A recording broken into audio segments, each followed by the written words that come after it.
ಚಿಂತಾಮಣಿ ನಗರದ ವಿಶ್ವೇಶ್ವರಯ್ಯ ತಾಂತ್ರಿಕ ವಿಶ್ವವಿದ್ಯಾಲಯ ಘಟಕ ಕಾಲೇಜಿನ 4ನೇ ಸೆಮಿಸ್ಟರ್ನಲ್ಲಿ ವ್ಯಾಸಂಗ ಮಾಡುತ್ತಿದ್ದ ವಿದ್ಯಾರ್ಥಿಯೊಬ್ಬ ಶನಿವಾರ ರಾತ್ರಿ ನೇಣು ಬಿಗಿದುಕೊಂಡು ಆತ್ಮಹತ್ಯೆ ಮಾಡಿಕೊಂಡಿರುವ ದುರ್ಘಟನೆ ಬೆಂಗಳೂರು ಕಡಪ ರಸ್ತೆಯಲ್ಲಿರುವ ವಿದ್ಯಾರ್ಥಿ ನಿಲಯದ ಹಿಂಭಾಗದಲ್ಲಿ ನಡೆದಿದೆ.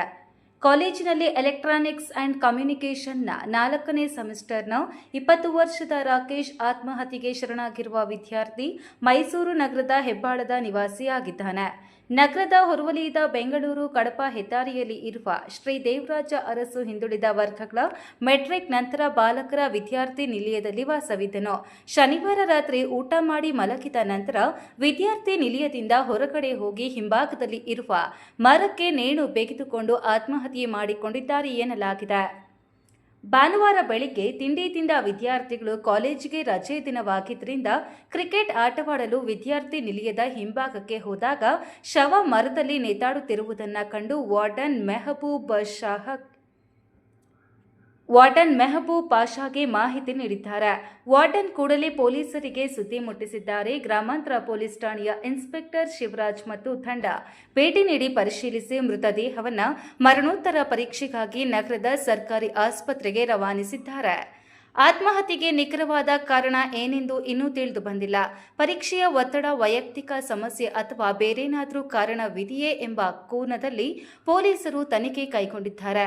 ಘಟನೆಗೆ ಸಂಬಂಧಿಸಿದಂತೆ ಪೊಲೀಸರು, ವಿದ್ಯಾರ್ಥಿಯ ಸ್ನೇಹಿತರು ಮತ್ತು ಕಾಲೇಜು ಕಡೆಯಿಂದಲೂ ವಿಚಾರಣೆಗೆ ಮಾಡಲಾಗುತ್ತಿದ್ದು, ಮರಣೋತ್ತರ ಪರೀಕ್ಷೆಯ ವರದಿ ಬಂದ ನಂತರ ಹೆಚ್ಚಿನ ಮಾಹಿತಿ ತಿಳಿಯಲಿದೆ. ಸಚಿವರ ಭೇಟಿ. ಉನ್ನತ ಶಿಕ್ಷಣ ಸಚಿವ ಡಾಕ್ಟರ್ ಎಂಸಿ ಸುಧಾಕರ್ ಆಸ್ಪತ್ರೆಗೆ ಭೇಟಿ ನೀಡಿ ಮಾತನಾಡಿ, ಇದೊಂದು ದುರಾದೃಷ್ಟಕರ, ನೋವಿನ ಸಂಗತಿಯಾಗಿದೆ. ಜೀವನದಲ್ಲಿ ಒತ್ತಡಗಳು, ಕಷ್ಟಗಳು ಸಹಜ. ಅಂತಹ ಸಂದರ್ಭಗಳಲ್ಲಿ ಸಹಪಾಠಿಗಳು, ಪೋಷಕರ ಜೊತೆ ಮಾತನಾಡಿ ಮನಸ್ಸನ್ನು ಹಗುರ ಮಾಡಿಕೊಳ್ಳಬೇಕು. ದುಡುಕಿ ಆತುರದ ನಿರ್ಧಾರಗಳನ್ನು ಕೈಗೊಳ್ಳಬಾರದು ಎಂದು ಮನವಿ ಮಾಡಿದರು. ಪೋಷಕರಿಗೆ ಮಗನ ಸಾವಿನ ದುಃಖವನ್ನು ಭರಿಸುವ ಶಕ್ತಿ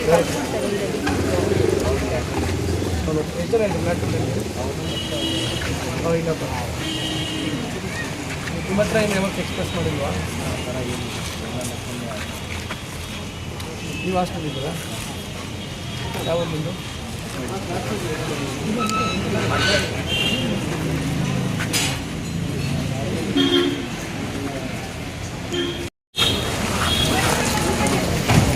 ಹಿಂದುಳಿದ ವರ್ಗಗಳ ಪೋಸ್ಟ್ ಮೆಟ್ರಿಕ್ ವಿದ್ಯಾರ್ಥಿ ನಿಲಯದಲ್ಲಿ ನಮ್ಮ ಇಂಜಿನಿಯರಿಂಗ್ ಕಾಲೇಜ್ ವಿಶ್ವೇಶ್ವರಯ್ಯ ತಾಂತ್ರಿಕ ವಿಶ್ವವಿದ್ಯಾಲಯದ ಘಟಕ ಕಾಲೇಜಿನಲ್ಲಿ 4ನೇ ಸೆಮಿಸ್ಟರಲ್ಲಿ ಪಾಲಿಟೆಕ್ನಿಕ್ ಮುಖಾಂತರ ಲ್ಯಾಟ್ರಲ್ ಎಂಟ್ರಿ ಅಂತ ಹೇಳ್ತೀವಿ.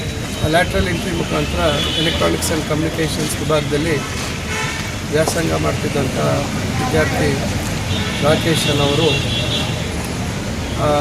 ಬೆಳಗ್ಗೆ ಅವರು ಅಲ್ಲೇ ವಸತಿ ನಿಲಯದ ಸಮೀಪದಲ್ಲಿ ಒಂದು ಮರಕ್ಕೆ ನೇಣು ಹಾಕ್ಕೊಂಡಿರ್ತಕ್ಕಂಥ ರೀತಿಯಲ್ಲಿ ಇದ್ದಂಥವರನ್ನು ಗಮನಿಸಿದ್ದಾರೆ. ಇದು ಭಾಳ ದುರದೃಷ್ಟಕರವಾದ ವಿಚಾರ. ಅವರು ಮೈಸೂರಿನ ಹೆಬ್ಬಾಳದವರು ಅಂತೇಳಿ ಮಾಹಿತಿ ಸಿಕ್ಕಿದೆ. ನಾನೀಗ ಅವರ ಸಹಪಾಠಿಗಳು ನನ್ನ ಜೊತೆ ಮಾತಾಡಿದಂಥ ಸಂದರ್ಭದಲ್ಲಿ ಎಲ್ಲೂ ಅವರು ಯಾವುದೇ ರೀತಿ ಖಂಡತೆಗೆ ಒಳಗಾಗಿರ್ತಕ್ಕಂಥ ಒಂದು ಪರಿಸ್ಥಿತಿ ಅಥವಾ ಏನಾದರೂ ಒಂದು ಒತ್ತಡಕ್ಕೆ ಅಥವಾ ಇನ್ನೊಂದು ರೀತಿಯಲ್ಲಿ ಯಾವುದೇ ರೀತಿ ಅವರು ವ್ಯಕ್ತಪಡಿಸಿಲ್ಲ ಮತ್ತು ಯಾರೂ ಸ್ನೇಹಿತರ ಜೊತೆ ಏನು ಹಂಚ್ಕೊಂಡಿಲ್ಲ. ಕಡೆಯದಾಗಿ 9:45 ಅವರ ಸ್ನೇಹಿತನಿಗೊಬ್ಬನಿಗೆ ಮೈಸೂರು ಅವರಿಗೆ ದೂರವಾಣಿಯಲ್ಲಿ ಮಾತಾಡಿ ಸಂಭಾಷಣೆ ಮಾಡಿದ್ದಾರೆ. ಅವರ ಹತ್ರನೂ ಸಹ ಯಾವುದೇ ರೀತಿ ಒಂದು ನೋವು ಅಥವಾ ಒಂದು ರೀತಿ ಹತಾಶೆ, ಜೀವನದ ಬಗ್ಗೆ ಜಿಗುಪ್ಸೆ ಯಾವುದೋ ಒಂದು ವ್ಯಕ್ತಪಡಿಸದೇ ಇರ್ತಕ್ಕಂಥದ್ದು ವಿಚಾರ ತಿಳ್ಪಟ್ಟಿದೆ. ಆದರೆ ಮಧ್ಯರಾತ್ರಿಯಲ್ಲಿ ಎದ್ದು ಹೊರಗಡೆ ಹೋಗಿ ಈ ರೀತಿ ನಡೆದಿರ್ತಕ್ಕಂಥದ್ದು ಭಾಳ ನೋವಿನ ವಿಚಾರ. ನಾನು ಎಲ್ಲ ವಿದ್ಯಾರ್ಥಿಗಳಲ್ಲಿ ವಿನಂತಿಸ್ಕೊಳ್ತೇನೆ, ಎಲ್ಲರೂ ಇವತ್ತು ನಾನಾ ಸಂದರ್ಭದಲ್ಲಿ ಓದುವಂಥ ಸಂದರ್ಭದಲ್ಲಿ ನಾನಾ ರೀತಿಯಾದಂಥ ಹಲವಾರು ವಿಷಯಗಳ ಬಗ್ಗೆ ಒತ್ತಡ ಅಥವಾ ಬೇಸರ ಆಗ್ತಕ್ಕಂಥ ಸನ್ನಿವೇಶಗಳು ಭಾಳಷ್ಟು ಬರ್ತವೆ. ಸಹಜವಾಗಿ ಜೀವನದಲ್ಲಿ ಎಲ್ಲ ಸುಖಕರವಾಗಿರೋದಿಲ್ಲ, ಸಣ್ಣ ಪುಟ್ಟ ಬರ್ತವೆ, ಅದನ್ನು ಎದುರಿಸಿ ಮುಂದೆ ಹೋಗ್ತಕ್ಕಂಥದ್ದು ಎಲ್ಲರೂ ಜೀವನದಲ್ಲಿ, ಪ್ರತಿಯೊಬ್ಬರ ಜೀವನದಲ್ಲಿ ಈ ರೀತಿ ಇರ್ತದೆ. ದಯವಿಟ್ಟು ನಾನು ಎಲ್ಲ ವಿದ್ಯಾರ್ಥಿಗಳಲ್ಲಿ ವಿನಂತಿಸ್ಕೊಳ್ತೇನೆ, ಅದು ಇಂಜಿನಿಯರಿಂಗ್ ಇರ್ಬೋದು, ಬೇರೆ ವಿಭಾಗದಲ್ಲಿ ವ್ಯಾಸಂಗ ಮಾಡ್ತಾ ಇರ್ತಕ್ಕಂಥವ್ರು, ದಯವಿಟ್ಟು ಆ ರೀತಿ ಒತ್ತಡದ ಸಂದರ್ಭದಲ್ಲಿ ನಮ್ಮ ಸ್ನೇಹಿತರ ಜೊತೆ ಕೂತು ಮಾತಾಡಿ ಅಥವಾ ಪೋಷಕರ ಜೊತೆ ಮಾತಾಡಿ ಅವರಿಂದ ಸಲಹೆಗಳನ್ನು ಪಡಿತಕ್ಕಂಥದ್ದಾಗಬೇಕು. ಆ ಕ್ಷಣದಲ್ಲಿ ಯಾವುದೇ ಒಂದು ತಮ್ಮ ವೈಯಕ್ತಿಕ ತೀರ್ಮಾನಗಳನ್ನು ಮಾಡುವಂಥದ್ದು ಆಗಬಾರ್ದು ಅಂತಕ್ಕಂಥದ್ದು ನನ್ನ ಒಂದು ವಿನಂತಿ ಎಲ್ಲರಲ್ಲೂ.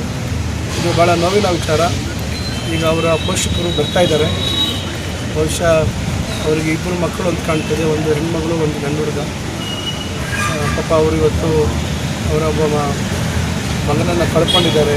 ದೇವರು ಅವರಿಗೆ ಈ ಒಂದು ನೋವು, ಈ ಮಗನ ಒಂದು ಅಗಲಿಕೆಯ ನೋವನ್ನು ತಡ್ಕೊಳ್ತಕ್ಕಂಥ ಶಕ್ತಿ ಆ ದೇವರು ಕಾಣಿಸಲಿ ಅಂತ ನಾನು ಪ್ರಾರ್ಥನೆ ಮಾಡ್ತೀನಿ.